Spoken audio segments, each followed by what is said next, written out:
Lexington. All right, Scott, thanks. Here at 77-70.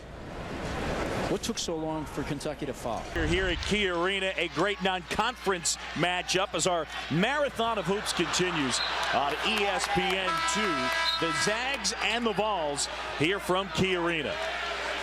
We talked about the depth both teams have. Bruce Pearl very quickly goes to that bench. If you look at that lineup, they really have about 8 starters.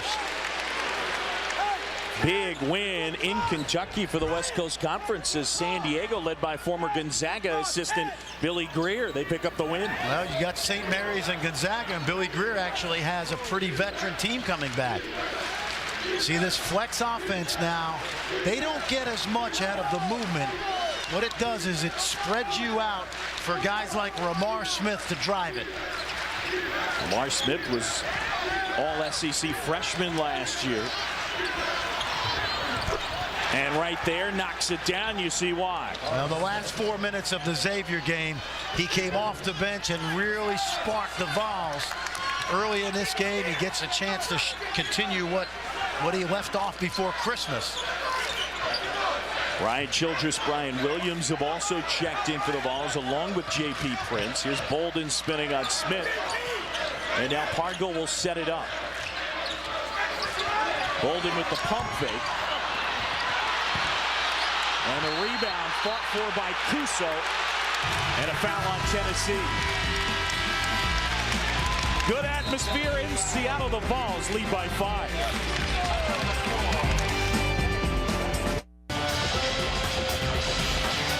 Back here in Seattle, Gonzaga and Tennessee. College basketball presented by Cars.com. Well, you come to Seattle, and of course, you watch a great matchup between Tennessee and Gonzaga. Vols by 5, and Bruce Pearl suiting up, getting ready to toss the fish. You got to do it down at Pike Place Market. Are you ready? Asking why am I doing this? Because in coaching, we always have to have a backup job. You know, we don't win enough games, we got to sell fish. John Shambi alongside Fran Fraschilla. Well, Bruce Pearl didn't come out here for the fish, though. He came up for a real tough non-conference matchup. Well, both Bruce Pearl and Mark Few, some of those coaches that will go anywhere and play anybody. And it's a credit to Tennessee coming to Seattle knowing that it would be a pro-Gonzaga crowd. But he's gotten his team ready for SEC play. He's already got a couple notches on that belt this year. Tom Davis, former Iowa coach, one of his mentors. And, of course, there's Mark Few. What a great job he has done since taking over for Dan Munson. You'll see that pressure from Tennessee all day. And they give it to you on every dead ball from everywhere on the floor. They make it very difficult to throw that basketball in bounds. Got to be hard to simulate that in practice. It really is. We saw 30 minutes of just walking through Gonzaga's inbounds plays yesterday by Tennessee. Shot clock down to 11 as Bolden picks up his dribble. Stephen Gray, the freshman, with it, has it knocked away. Lofton scramble for the basketball, and he finds Prince. And he's fouled. Abdullah Cuso charged with the foul. That frenetic pace, Tennessee loves it. I talked to Sean Miller, the coach at Xavier, this morning, and he said he's never played against as relentless a team as Tennessee. And there's an indication your All-American candidate dives to the floor for a loose ball. Now here's J.P. Prince at the line coming off a career high against Xavier, 23 points, and Franny did it in just 20 minutes. He has been a big spark for this team in his first 3 games. The young man from White House High School in Memphis.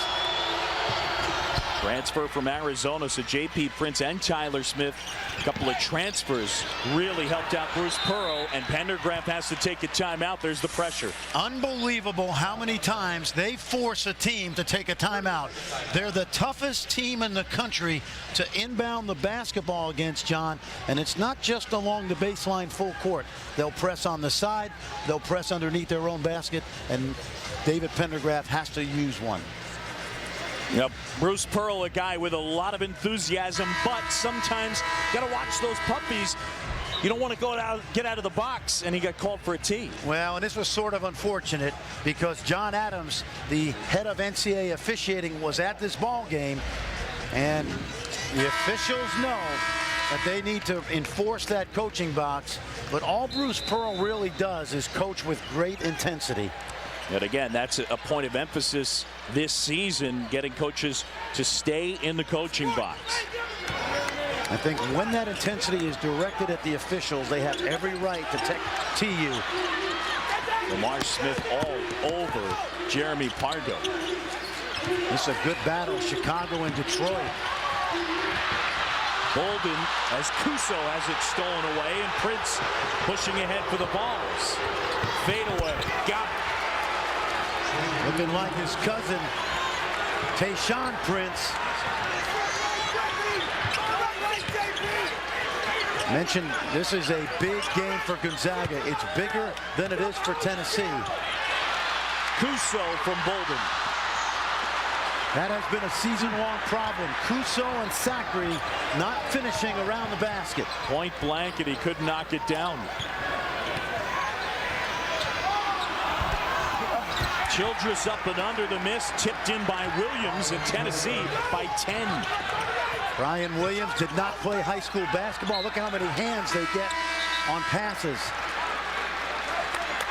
Josh Heitfeld making his first appearance. In the summertime, and he's got lottery pick talent, just not all the way back yet.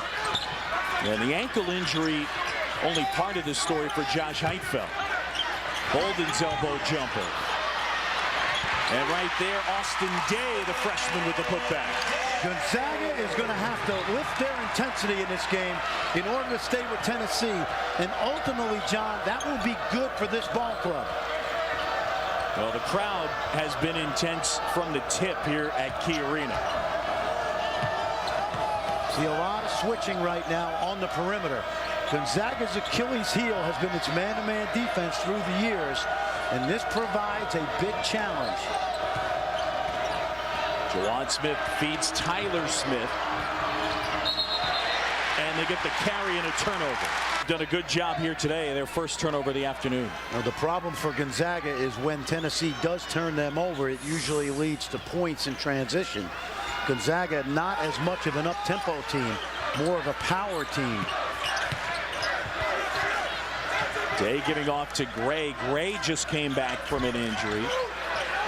Had a broken wrist and missed their first 10 games. There's Heitfeld down low. He's fouled and he'll go to the line for that stress fracture, so he had surgery on the ankle, and that's why he missed the early part of the season. He's had a lot of bad luck, but he's had a signature game when Gonzaga beat North Carolina last November in New York, and I wouldn't say he dominated Tyler Hansborough, but he was the better player that night. Down the floor, and they got Larry Gerganius with the foul. The Zags here in Seattle trailing by 7 to Tennessee. You can look shocked like you ain't know.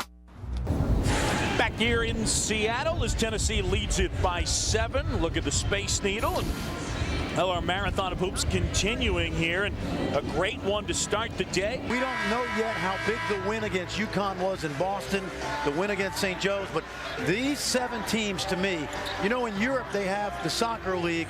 You play in your own country, and then you play the Champions League. These guys could form a Champions League, these 7, because they seem to all play each other home and home. And of course, Tennessee will go to Kansas next year, start a series with the Jayhawks, but Gonzaga needs what we call that signature win early in the year. They really haven't gotten it yet, and this would be a good one today. Now, Bo Ryan's Badgers get a signature win today on the road, beating Texas. And right there, Stephen Gray pulls down the miss aggressively to the hoop. Wow, hooks back his own miss and goes crashing to the deck. Remember, this is only his second game back. The freshman from Bainbridge Island, Washington, missed the early part of the year with a fractured right wrist. Powell with a deep triple. Day the board, the crowd is buzzing here at Key Arena. Zags down 5. Well, this, as I said earlier, is a toughness game for the Zags because Tennessee never takes a night off. Heitfeld is fouled. There's so much water around here. Puget Sound, little zone now. Gonzaga on a 6-0 run. It's a matchup zone, which means they're going to show man in a lot of areas, especially where Lofton will be. Gerganius pulling down the board. Speaking of injuries, Larry Gerganius missed all of last year with a bad back. And there's Gray. The freshman hits the triple, and it's a one-point game. That is his forte. Remember, Gonzaga without Heitfeld, without Gray, has not been at full strength all preseason versus a murderous schedule. Gonzaga coming off a 9-day layoff following a 4-point loss in Oklahoma City to the Sooners. Good hands by Day to Day. See, the problem for the Zags now is they've got to play with this intensity the entire game. That one off Lofton, a turnover. Gonzaga basketball. You look at Tennessee, they've only got the one loss to Texas. They've got a number of key wins already this year. That's why this game is more important for the Zags. Look how hard it is to get the ball in bounds. And again, Pargo on the bench. Last game he played 40 minutes, so I don't think you'll see him on the bench that much. Well, and he played 40 because Bolden, who's now at the point, was coming off a sprained ankle in that Oklahoma game. Gray, the freshman, with another. And the Zags lead by 2. Right on cue, and just what Mark Few wanted for a Christmas present. This is the deepest Zag team that Mark Few has had, but they just not have hit stride yet because of the injuries. Powell looking for space, gives off to Tyler Smith. Heitfeld snucks it out of bounds. I'll tell you what I didn't like about that call. It looked like it was going to be short. Ball was definitely on the way down. But if it's not going to go in, and we get the angle here, well, I think it's a good call. So the goaltending, and we're knotted up at 17 apiece. Well, it looked like it wasn't going to get all the way to the rim. In retrospect, Fisher was right on it. Got the tie-up.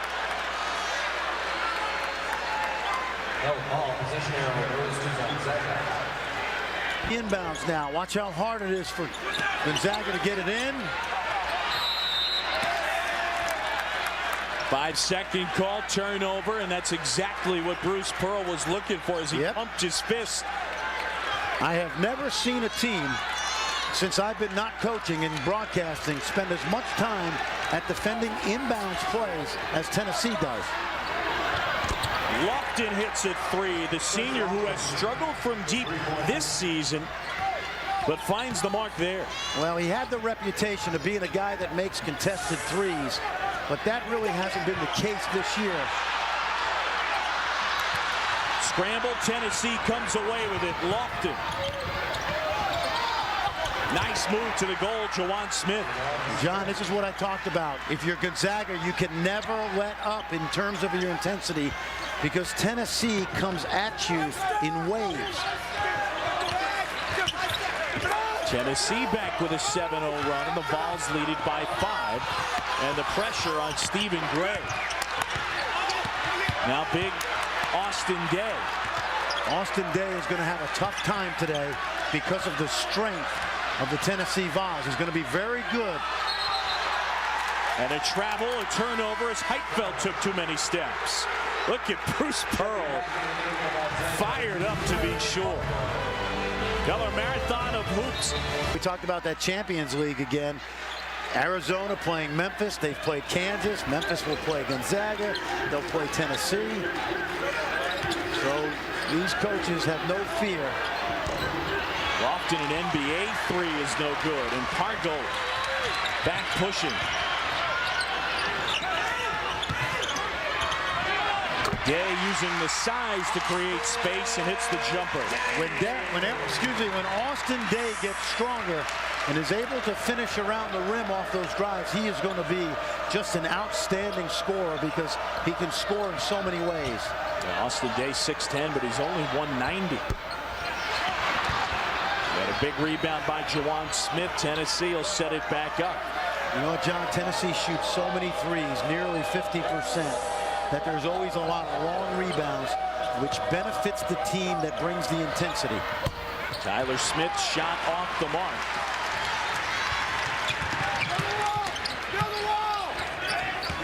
Fargo feeds Sacre, and a foul on Brian Williams.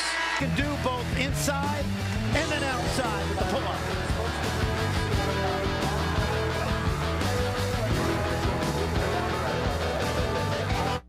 Scott, thanks very much. And back here in Seattle, Tennessee by 3. Marv Harshman, the former Washington and Washington State coach, sandwiched between a couple excellent coaches. A long-time involvement in basketball. Look how hard it is to get the ball in bounds. Unbelievable. Most teams want to try to score after inbounds. You just want to get it in cleanly against Tennessee. They got Jeremy Pargo with the offensive foul. And not only Washington, but Oregon as well. The most underrated high school basketball in the country, and especially if you go per capita, is being played in this part of the country. You look at what Gonzaga has done from the late 90s on, now UW, the Brandon Roys, the Nate Robinsons, Washington State, obviously, Tony Bennett, undefeated. Lamar Smith trying to find Wayne Chisholm. Have to keep it up against Tennessee because they just don't die. How about the athleticism of Tyler Smith hanging and hitting? Tyler Smith, with all due respect, as Bolden knocks it in, with all due respect to Dane Bradshaw, is a better version of Dane Bradshaw, who is the glue to this team through Pearl's first couple of seasons. Circumstance as he was eligible from transferring immediately. Well, his father, Billy Smith, had lung cancer. He's since passed away, but the NCAA ruled him eligible, and he's been a great lift for this team. He's very versatile. He's not a shot hog, John. Off Day's leg, Tennessee basketball. That's the strength that I was talking about. When Austin Day gets a little bit stronger and is able to power that ball to the basket, he will be a complete offensive player. Right now, he's just one of those young Colts.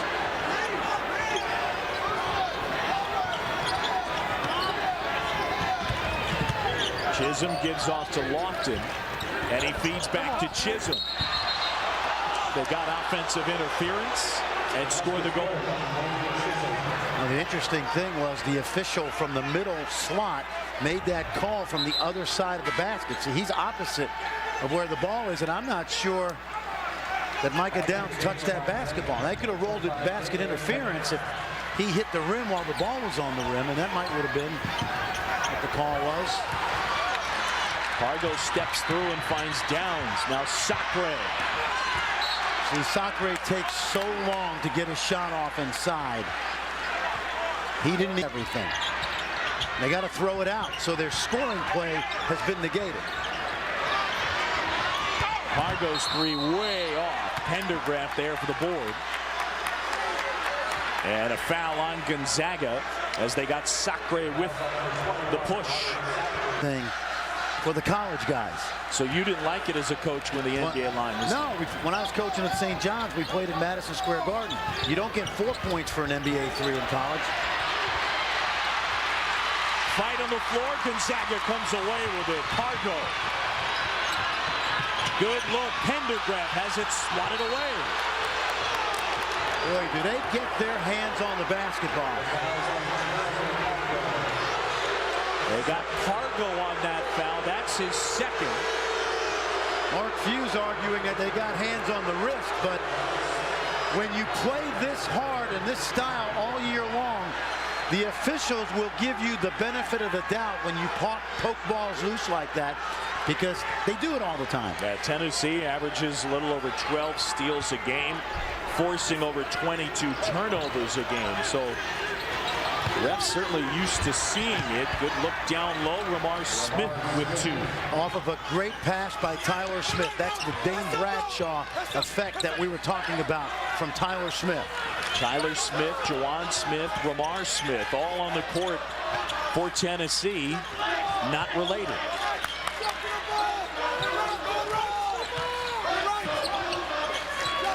At a certain point, you're going to have to just go with Josh Heitfeld and stick with him. That's too tough a shot for Downs. Micah Downs with good range, but that was a little deep. Tyler Smith amongst the trees and spins it home. Wow.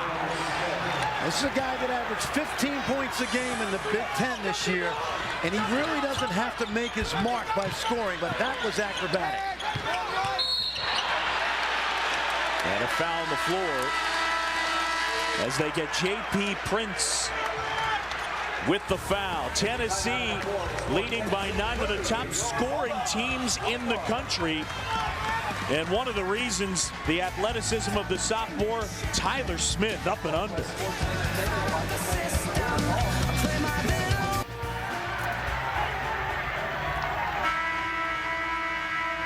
right, fans, 3 minutes, 52 seconds remaining in the first half. Let's make some noise for your Gonzaga Bulldogs! See, leading Gonzaga by 9. 3:52 to go here in the first half. And take a look at Tennessee passing the ball. Well, Tyler Smith, we talked about his unselfishness, the Dane Bradshaw effect. Look him drop the dime in the middle of the zone. And well done by a guy that I think had a reputation in high school as being a scorer, but very versatile player. Remember, he signed to Tennessee with Buzz Peterson. There was some acrimony when Bruce Pearl did not let him out of the scholarship because of the illness to his dad. He's home and very comfortable in orange. Matt Bolden fouled. He'll go to the line. Coaches that don't like him, they don't like the style, no shirt, the whole rah-rah thing. The players love him. And you're talking about a deep team with a lot of guys who could be the star in a lot of programs, and they have bought into Bruce Pearl and the system. J.P. Prince left-handed, and he's fouled. They come at you. They are relentless. They never stop playing hard. That time they attacked a little bit of pressure, kick it to the middle, look at the ball movement, and this is what Prince does best, attack the rim off the dribble. Remember, he was recruited to Arizona as a point guard. They got David Pendergraft with the foul, his first. And remember, Nashville is 3 hours closer to his home in Memphis than Knoxville is. Pendergraft gives off to Bolden. Gonzaga trailing by 9, and Heitfeld with the follow and the flush. That's the athleticism Heitfeld will bring when he's back in shape. Rebound fought for, and now Pargo. And Chris Lofton has really struggled today, but he struggled all season. But this guy right here, take a look at how Pargo tosses to Heitfeld. Had the size mismatch, and they get the bump down low as Tyler Smith fouled Matt Bolden. Well, our marathon of hoops presented out for Florida. I think they're the second best team in the SEC despite the youth. Vandy not far behind. See, all this motion right now is all fake stuff, because eventually what they'll do is they'll run to a set play. This is good tempo and clock management right now. Chisholm kicks out, and now Howell. 7 on the shot clock. Lofton tries. Rebound, though, down low, and Tyler Smith has it rattle in, then out. Big possession.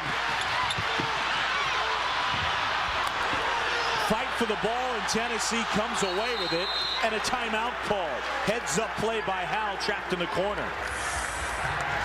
You know, in talking to Sean Miller at Xavier about that great game on Saturday last week, he said that Tennessee made 3 plays in the final 4 minutes that were, so look at the tip from behind now by Smith. Okay, he stays with it, but now watch the loose ball, and Howell uses the timeout to gain possession. But Sean Miller said they made 3 plays just like that you wouldn't see a team make all season long. They had 3 in the final 4 minutes of that Xavier game. And as good as Bruce Pearl's team is, no McDonald's All-Americas on the team. That's the beauty of it. You know, Brian Childress signed it in Milwaukee. Chris Lofton was overlooked by Kentucky. So was Jawan Smith, an in-state Tennessee guy. A couple guys transfer home. Brian Williams didn't even play high school basketball. We mentioned Tom Davis, one of Bruce Pearl's mentors, and Tom Davis actually said he shouldn't take the job when he asked him because he felt it was a tough place for him to win. There's Howell. See, this is another big possession right now for Gonzaga. Get it down to 3. Run your half-court offense. See if you can pound the ball inside and stay away from the racehorse basketball for the last couple minutes. And he's done that incredibly because they have grown very close. Of course, Pat Summitt already over 900 wins, and she may end up with about 1,400 in her career. Yeah, there's a story. Bruce Pearl wanted to learn a little bit of the matchup zone that Pat Summitt plays, and they work together on that. And Stanford Cardinals, this was a big win over Tennessee with Candace Wiggins and Cruz. So Tennessee Lady Vols go down this week.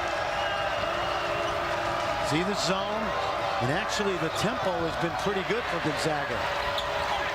Chisholm. Gurganius pulls it away. Gonzaga down by 3. No. See, that's too much of a high-risk pass. Under 60%. Heitfeld pulls down the board. You got to know where Jawan Smith is at all times because he tried to come from behind and poke it loose. Heitfeld not buying it that time. The freshman Day handling. And now Gurganius. Childress doing a great job of fronting Heitfeld. Gurganius off balance shot. Childress loses it out of bounds. Listen to this place. Key Arena. Tennessee by 2, holding for the last shot. West Coast Conference already got a big out-of-conference win earlier. The lead into our game is San Diego, led by former Gonzaga assistant Billy Greer, picked up the win in Lexington over Kentucky. Pick and roll. Ramar Smith uses the backboard and drills the 3. My goodness. And that'll do it. End of the first half. And did they get a foul? Ramar Smith banks it in, and I think they had a foul. They can go to the monitor to see if the foul occurred before or after the horn went off. Excuse me, the clock went down. But there's the tough bank shot. And Ramar Smith, take a look at this now. He just gets a shot up near the rim, and it banks in. And they will go to the monitor to see if the foul occurred before or after the clock went down to 0. Time report, Scott Reese and Stephen Barco. All right, John, thanks much. So perhaps a bit anticlimactic there at the end, but Tennessee will certainly take a 5-point lead at the break. Scott and Stephen hanging out with you, the Dick's Sporting Goods halftime report. You know, we expected both teams to light up the scoreboard. It was a frenetic game back and forth. Not a real high-scoring first half, though. Well, I think Tennessee's defense and their pressure that they put on Gonzaga got them the little comfort there early. But Gonzaga has a lot of offensive firepower, and they know how to get it down. And the defensive backflow of Tennessee is some of the best you're going to see in college basketball. They come up with 5 turnovers a game. We're just hustling back on defense, and this is what's gotten them the advantage here in the first half. Well, Stephen, apparently they have not yet resolved the foul or not foul issue at the end of the first half. So let's send you back out to Seattle. John Shambi and Fran Fraschilla. Well, they have determined that the foul did not occur before the end of the half, and right now Mark Few having it explained to him by Mike Nance, Bert Smith, and Tony Green. So the Zags will trail by 5 here at the break. Scott, back to you. Okay. Well, glad we got that figured out. John Shambi, Fran Fraschilla now can go get a drink. Enjoy. Matt Bolden, the latest in a long line of shaggy Zags. 9 points for Gonzaga in the first half, but down 5 at the break. Second half from Seattle next. Welcome back here in Seattle. College basketball presented by Cars.com. And a great first half between Tennessee and Gonzaga. The Vols. So good piece of officiating and the use of the monitor. J.P. Prince and the Vols using the pressure defense in the first half. 19 points off of turnovers. They average just under 26 in that department, but Gonzaga's hung in. Gonzaga has hung in, but as we said in the first half, you can't play in spurts with this Tennessee team. You must stay intense for 40 minutes because you may go on an 8-0 run, but they can come right back on you with the same kind of run. What do the Zags need to do in the second half in order to take this game? I think the first thing they need to do is take care of the basketball, get it to half court, where then you can pound the ball inside. And by taking care of the ball, you eliminate a lot of Tennessee's offense that comes from turnovers. So a lot of pressure on Jeremy Pargo, who will do the bulk of the ball handling for the Zags. But it's Tennessee basketball to start the second half. Vols by 5. Jordan Howell gives off to Tyler Smith. And now Juwan Smith looking for some help. Lofton to Howell, and a 3. Well, that was a breakdown defensively by Gonzaga. Tennessee will run continuity offense almost to lull you to sleep, and then they run their set play when they do get down to the end of the clock. Pargo feeds Bolden. Bolden played on the under-19 Team USA this past summer. Sacre, the freshman, couldn't put it back. Now Bolden will try to triple. And Bolden pulls down the board. Pendergraft is hammered. Fans want the intentional, so does Mark Few. But you feel comfortable as a coach going on the road with officials that you've seen before. Some pressure from Gonzaga, but Tennessee breaks it. Corner 3 from Juwan Smith. Juwan Smith only shoots about 35% from 3, but he does make big shots for this team. Pendergraft tries to answer.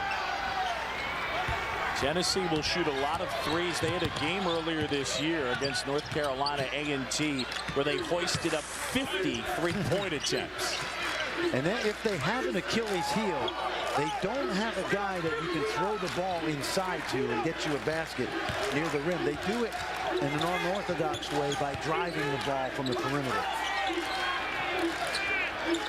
Chisholm will try it. Sacre the board. Robert Sacre, the freshman from North Vancouver, British Columbia. In the first half, played 9 minutes, 6 points. Once again, the Zags can do everything they need to just get the ball in bounds. Bolden can't hit a 3, and they get Heitfeld with the foul. On the floor right now, it's with Heitfeld inside, and I think you've got to start to play through him. The Zags have some size. Sacre 7 feet, Day 6'10". You got Kuso at 6'9", and of course Heitfeld at 6'11". Mark Few was disappointed in the loss to OU. That size was bullied by the likes of Longo and Blake Griffin. Lofton, high off the glass. Chris Lofton has had a tough time from long range, but using the glass there. That's a guy that knows how to be 6'2" right there, because he got that ball way up on the backboard with a soft touch. Chris Lofton, the 800-pound gorilla in the room, is that he's in a shooting slump. So watch him get it way up on the glass on the drive, and Heitfeld, weak side rotation, can't get near that ball. Lofton was just 1 for 7 in the first half, all from 3. I asked him why the shooting struggles. He said 2 reasons. My mechanics have been a problem, kicking my leg out, and the other thing is I probably haven't used the best decision making as far as which shots I'm picking. That's why I never liked the fact that people called him the best contested shooter in the country, because sooner or later it's very hard to hit shots overhand. There's a lob. Heitfeld intercepts. That last foul, by the way, was on Heitfeld, and he's got 3.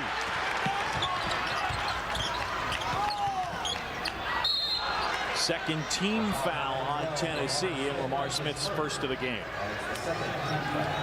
There's so much depth on this Tennessee team right now. Now watch this. They press from the sideline. See, this is their diamond press. They get it in relatively easily, but they're one of the few teams in the country that will take their press and turn it sideways and press you even on an inbounds from the side. Stephen Gray, the freshman, has checked in for Mark Few's team. He gave him a lift in the first half with 8 points, including a couple of threes. Hargo with the good feed. Heitfeld in the foul. Well, there's a lot of good point guards in the country, John. You talk about Collison, you talk about Augustine. In my mind, Jeremy's probably in the top 10, but he's a different kind of point guard. He's a scoring point, and he's probably the strongest point guard in the country. Good feed, Gray. Pendergraft takes it away from Tyler Smith and finds Gray. He'll set it back up. Pendergraft's triple. Got it.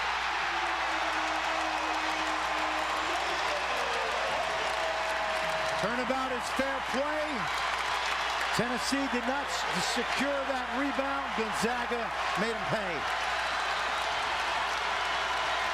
Key Arena in Seattle is rocking. Vols lead it by 6. But you must maintain that intensity if you're Gonzaga, because Tennessee will maintain it. Seattle College basketball presented by Cars.com. Number 12 Tennessee leading Gonzaga by 6. Now the Zags led by Mark Few, 9th season as head coach, one of the winningest coaches in college basketball. He's done an amazing job. August, because it's such a great event, and he is a fixture along with his wife Marcy in the Spokane community. Now Mark Few, the 3rd fastest to 200 wins in NCAA history, as Heitfeld has it rattle in and out. Those are shots he should not miss, and likely not to miss once he gets his legs under him. Heitfeld diving for the loose ball, hands to Pendergraft. And that's how you have to play Tennessee. You must fight fire with fire in terms of intensity. Pendergraft will try another. Lofton tosses ahead, and Prince. And here come the Zags, and they get a foul. Again, too, we mentioned the freshman Jared Bayless. Well, he'll be joined by Oak Hill's Brandon Jennings next year, one of the top recruits in the country. Should be a terrific backcourt. Absolutely. You know, John Calipari's no idiot. All these big games he's playing, they're all at home this year.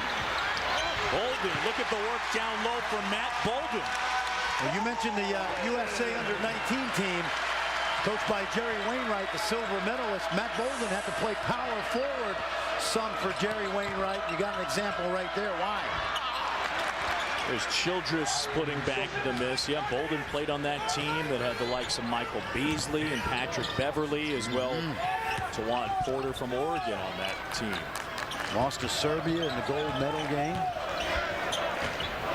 And Michael Beasley, 40 points last week. We've seen him a few times. How good is he? Yeah, we've seen him a lot. Soft touch, great post moves, and just a nose for the ball when it comes off the glass or the rim. Steal there. Tennessee goes the other way. Lamar Smith, the lob, and the dunk by Prince. The great thing about that play is Lamar Smith anticipated what we call the baseline drive, baseline drift pass. He drifted to the baseline and intercepted that pass. Timeout on the court. Tennessee on the road in Seattle, leading by 9. Get in the game. Get in the ESPN 3. Scott, thanks very much. Here in Seattle, Tennessee leading by 9. College basketball presented by Cars.com. And Fran, Tennessee does such good work on the defensive end. Well, we call this the baseline drive, baseline drift pass. Smells it out, recognizes it, and then it's off to the races for Prince.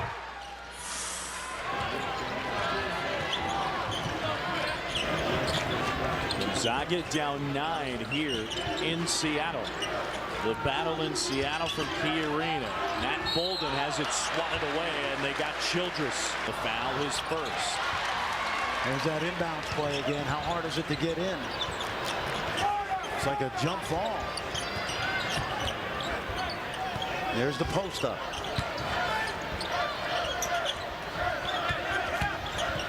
Gray kicks out.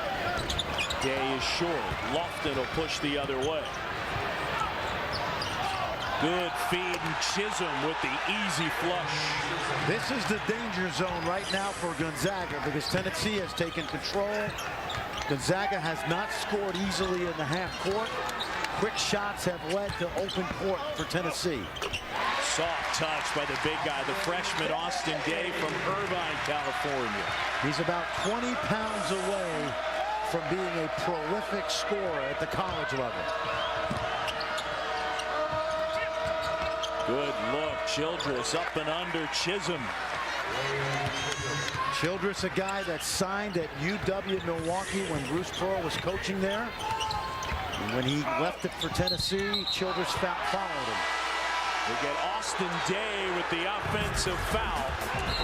Timeout on the court. Bruce Pearl's team leading it by 11.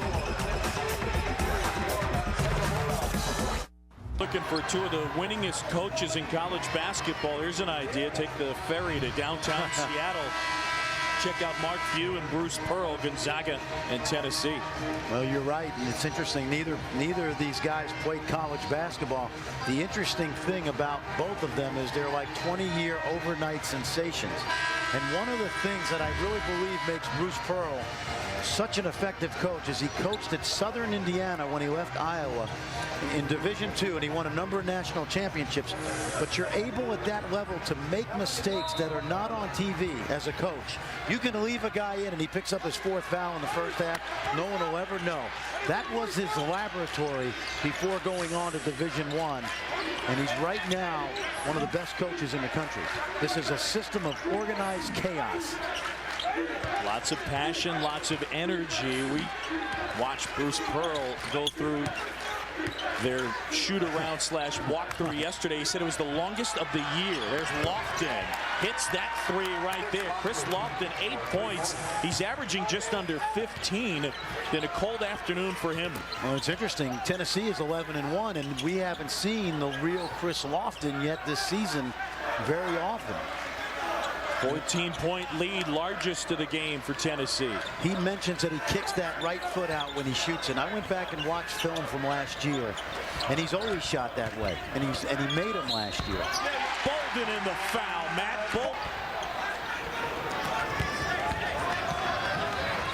Bolden not able to convert. And a little pull-up jumper there from the baseline. Juwan Smith.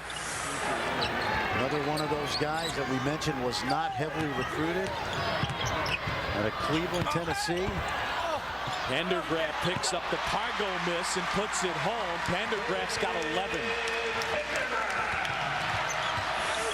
Jeremy Pargo, by the way, has not scored today. He is their leading scorer, 12.8 a game. And a three right there, that hurts it. Juwan Smith knocks it down, and Tennessee by 15. Remember when Gonzaga in the middle of the first half had that 8-0 run, I said, you can't let up against Tennessee because they never quit coming after you. Pargo out of control, wanted the foul, and here come the Vols. Lofton eyes a three and drills it, and just like that, Tennessee leading this one by 18. That is how quick the run can come. 7 straight field goals made for Bruce Pearl's group. 64-46 here in Seattle, and the Vols enjoying themselves in the Northwest. It's interesting right here. Watch Chris Lofton and he lands in his footprint. That right foot does not kick out like it has through this shooting slump. He knocks it down. He gets a clean look.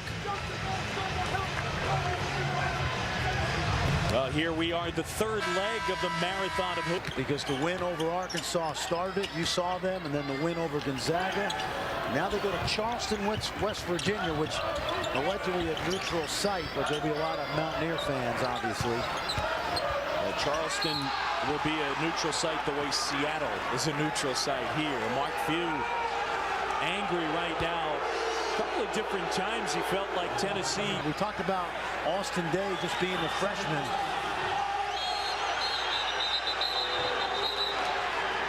Mark Few looked up at the clock. Yeah, they should be shooting here.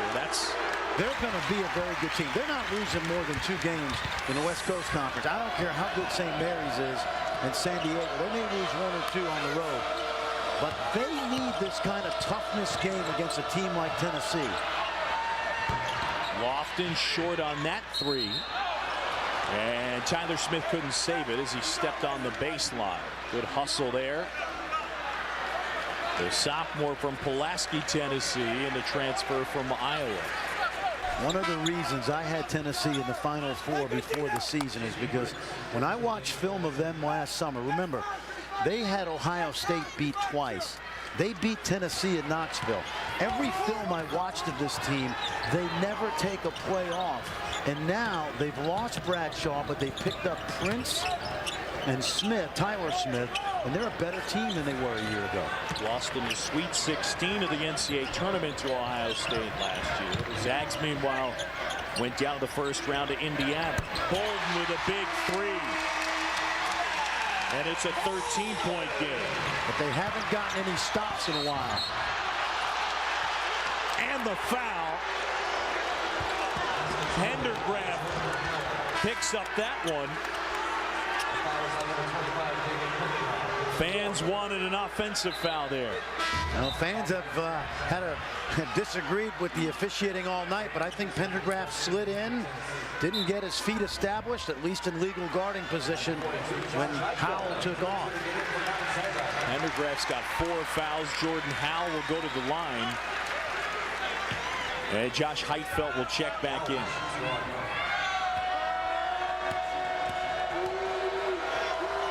Howell's brother and dad both played at Auburn.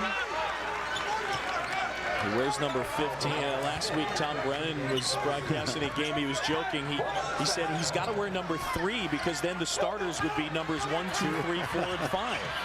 Like an international basketball. That's right. Harry Gerganius is checked back in for Mark Few's group. Day gives off to Gerganius. Fight for the ball and a tie-up. See, and Austin Day, I don't know if he thought that was a handoff, but he's trying to pass to Gerganius coming off a curl. Tennessee by 16 here in Seattle as they find Heitfeld. And he gives to Pargo, who still has not scored, coming off a career-high 28 in the loss to Oklahoma. Bolden gathers in his own miss.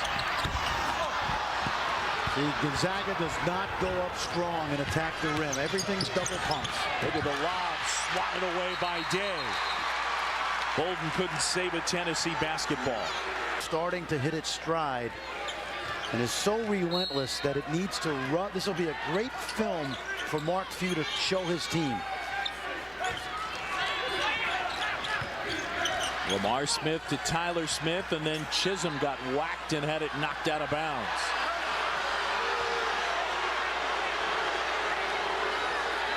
Tennessee in the second half, 12 for 18 from the floor, so they have been red hot offensively.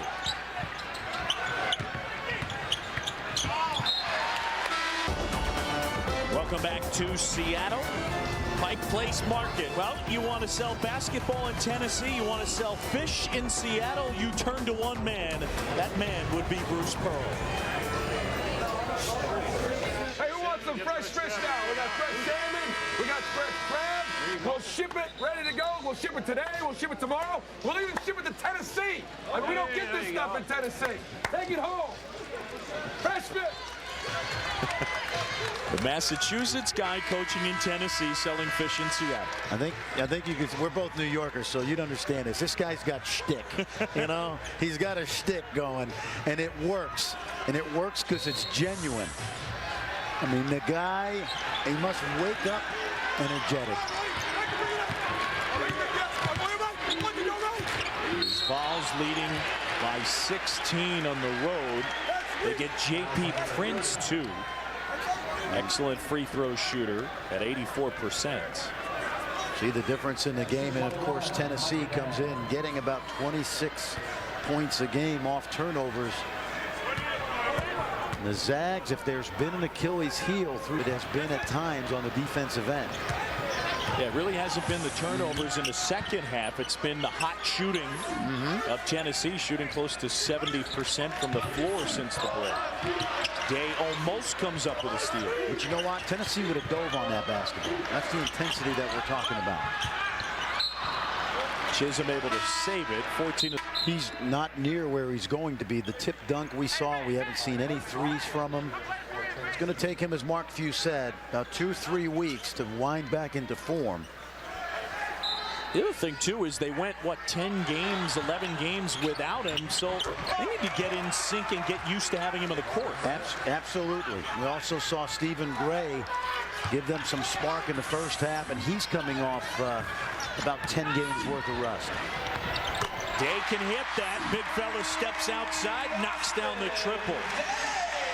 But they're going to need some stops. Lofton launching that one from behind the three-point line, and Gonzaga trying to cut into a 15-point deficit. See, they can't have any more empty possessions.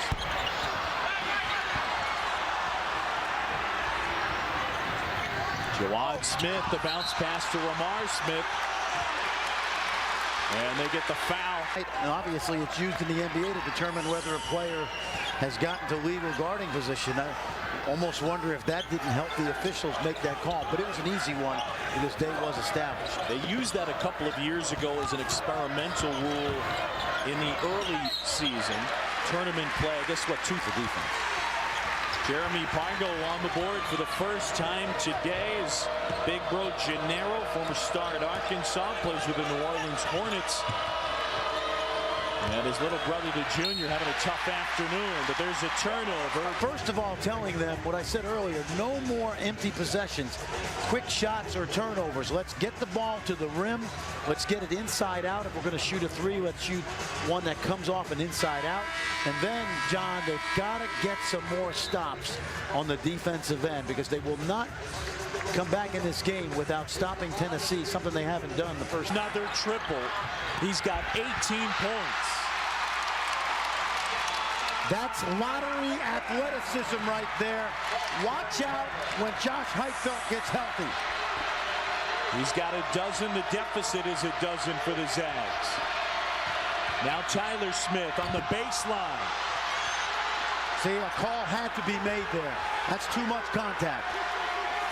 That was a big-time collision on the baseline, and Heitfeld went down hard. And they get Austin Day on the foul on the floor. Over 15,000 at Key Arena in Seattle, and that'll quiet them a bit as Jawad Smith hits another triple. Mark Few won't go to school on that clip on the highlight reel. Tyler Smith able to pull away that loose ball with 3 Gonzaga players around. That's what makes, we talked about it all game.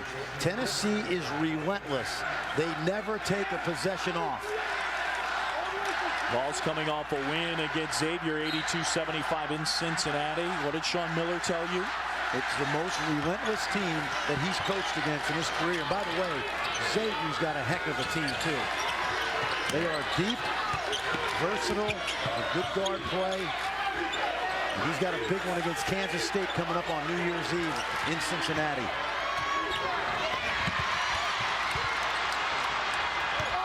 Heitfeld swats that one. Gray pulls it down. And the Zags come the other way.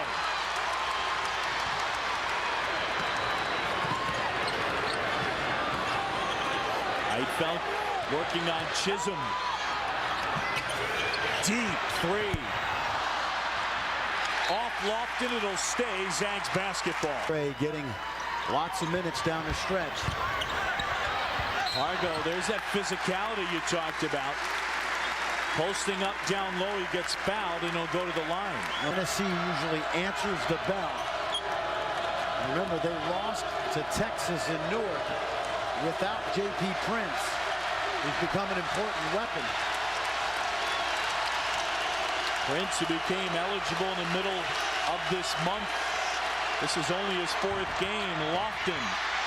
Pendergraft fighting for the board. Tyler Smith can't save it. Gonzaga basketball. Under 4 timeout. Electric atmosphere in Seattle. It's Tennessee by 10. Seattle. All right, Scott, thanks very much. West Virginia's only lost this year to Tennessee. You mentioned playing in Newark, New Jersey. Well, the Vols beat West Virginia, lost to Texas. Right here, though, Gonzaga on a roll, down by 10. What do they have to do the rest of the way? Well, they need to get stops, and they also are usually very good out of a timeout, getting the ball to someone they want to score. But Tennessee, they're not going to press right now. Tennessee does a great job of scouting your most favorite plays. We saw that at the walkthrough yesterday. Pendergraft trying to feed Bolden down low, but Chisholm stepped in. There was contact, but Gonzaga's got to play through it because this has been a physical game. They're looking at the officials, and they're just not going to get that call today. Chisholm finds a cutting Tyler Smith. And Smith with 9. John, every time Gonzaga lands a body blow to Tennessee, Tennessee comes back with a flurry of their own. Pargo and the foul. Jeremy Pargo into the lane. Here's an example of the strength we talked about. Jeremy Pargo can't convert the three-point play.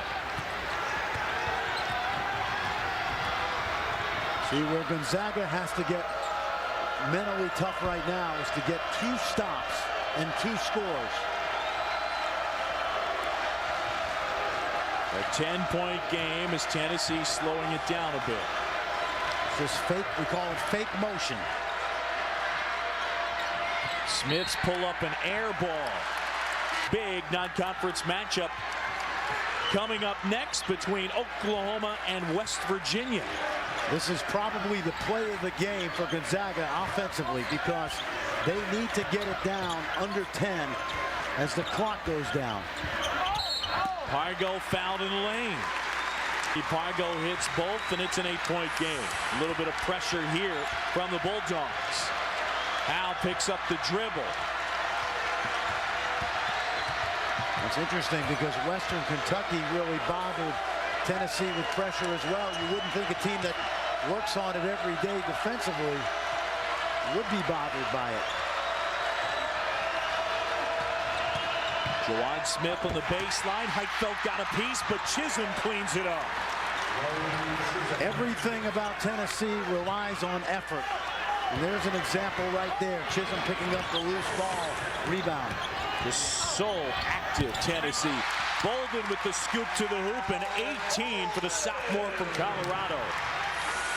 But you must get a stop right now. Tennessee is 1 score away from taking control and winning this game. The Vols have been in command here in the second half. Under 90 seconds to play in this one. Tennessee by 8. Pargo pulls down the Smith miss. Spinning into the lane. Kicks out. Bolden's 3. Got it! A 5-point game in Seattle. Timeout on the court.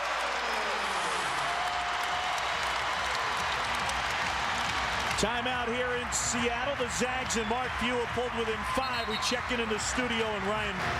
Ryan, University of Miami, one of 8 unbeatens left in college basketball. Here in Seattle, Mark Few just got a big 3 from his sophomore, Matt Bolden. We talked.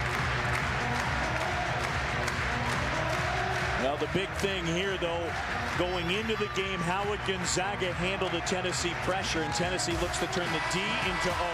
They get a turnover about every 3 possessions on a season. And they've got 26 points a game on the season off those turnovers. And that's really been the difference today for Tennessee. They don't have any inside scoring, but they get a lot of points in the paint because they use these opportunities like this right here. Just so athletic. And again, Tennessee's done a good job taking care of the ball. Yes, they have. Now, if you're Gonzaga, you have to press even though you're not a pressing team. Tennessee likes to spread the floor. They'll try to use some clock, and then they'll go to a set play or an isolation play if they think they have a mismatch somewhere. Tyler Smith handling as Pendergraft is on him. Pendergraft has 4 fouls. Closing in a minute to go in this one, a 5-point Tennessee lead. Golden out on Lofton. Prince on the baseline. They say jump ball. See, I see a charge there. Take a look now. Now, that's a charge. Okay, it's been a physical game all day. Gonzaga has not adjusted to the physical game the way Tennessee has, but that play is a charge. So on the tie-up, Tennessee basketball, 13 to shoot. If you're Gonzaga right now, you do not foul. Prince over Heitfeld, and J.P. Prince will go to the line. J.P. Prince, the transfer from Arizona, they run a little inbounds play where he catches the ball at the foul line, and he's left-handed. So if you guard him at the foul line, you must force him back to his right hand, and Gonzaga did not. Prince, a 60% free throw shooter.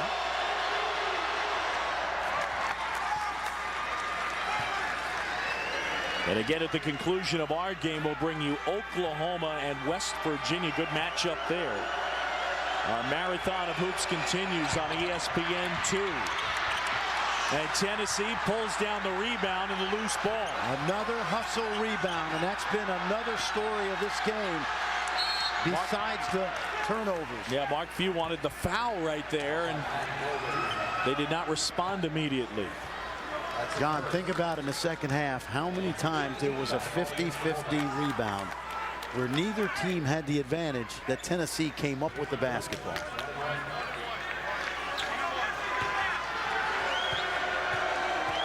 Prince back at the line. A young man whose father, John Prince, was a longtime college assistant at places like Ole Miss, Memphis, UAB.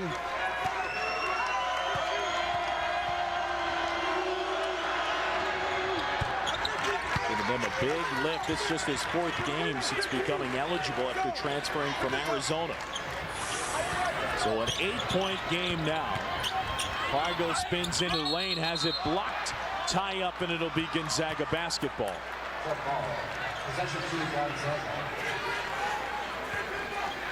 See, usually they just got to worry about getting the ball in bounds right now. Ray will try a 3. Heitfeld trying to track it down, and it'll be Gonzaga ball. Mark Few could not find a team to play in the battle in Seattle. Offensive foul. And Bruce Pearl said, "We'll come."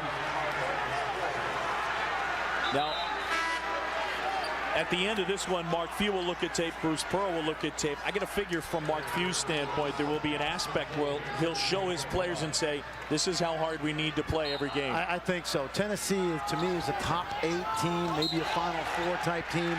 Gonzaga right now, top 16. There's a little difference. There's a gap there. And that gap can be closed over the next. Bulldogs basketball down by 8 here in Seattle. Got to get a shot off here. Fargo with the bigger Chisholm on him. Clock winding down, and they get a push on the sideline. Tyler Smith called for that one. Pendergraft will go to the line. That's a break for. I used to like the sub here on the second free throw. See, they'll sub right here. Because on the second free throw, you can use that a little bit of time as we sub in to set up your pressure.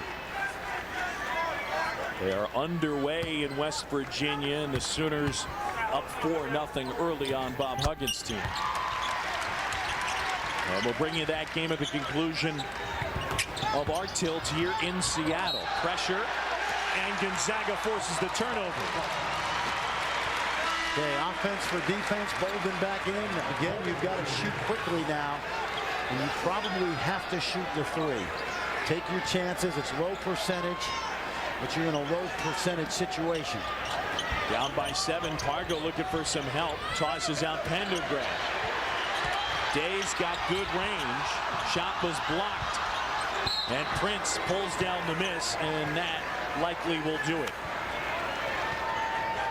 This videotape for Gonzaga will be a great opportunity for Mark Few to go to school. He's got Utah and Georgia coming up at home. Two tough games, but winnable games. And then they go to the West Coast Conference. Remember, John, with Heitfeld and Gray out, Bolden injured as well a couple weeks ago. They're not at full strength, and they're not playing the best basketball their season. But this was much more of a must-win game for them today because they don't have the quality resume win that they normally get by January 1st. David Pendergraft fouling out with a dozen points. And Prince can't connect. Tennessee, we mentioned, they're in the middle of a 39-day stretch where they play just one home game. Their next game, though, will be at home. It'll be an SEC conference game against Ole Miss. That's on January 9th, so a layoff of a nice stretch for Bruce Pearl's team. Clock winding down in Seattle as the lob toss tipped away, and Tyler Smith down at the other end puts the exclamation point on this one.